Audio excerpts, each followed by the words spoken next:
ikkagi soovitan osa võtta, kui isegi ei julge, siis ikkagi soovitan, see on nii äge päev. Ei oma tähtsust, et kas sa oled 30-aastane või oled 90-aastane. Tähtis on see, et sa oled aktiivne, liigud, see annab sulle elujõudu ja see annab sulle tervist. Teada saada, mida minu vanused inimesed teevad vabal ajal ja see ongi tänase päeva eesmärk. Sellist üritust on vaja teha sellepärast, et me oleksime aktiivsemad, elaksime kauem ja tervemalt.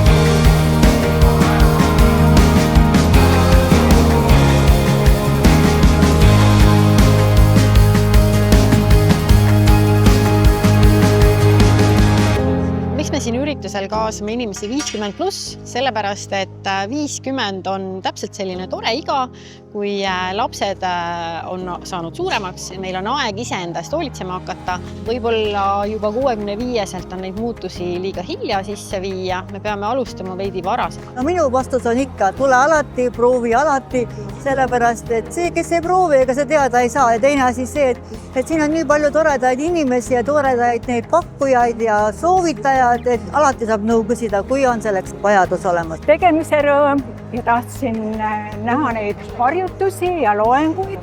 Minu jaoks on see kõik väga põnev. Väga äge oli sõude ergomeeter, mida ma tegelikult pole kunagi teinud ja ma sattusin nii hoogu, et ma tegin teda nagu üle arugi.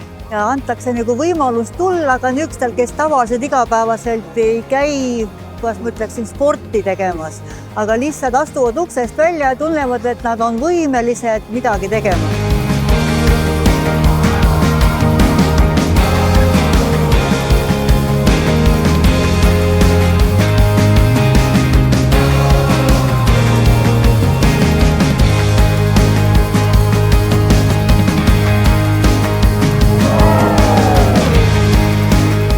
Ja kohtume järgmisel aastal.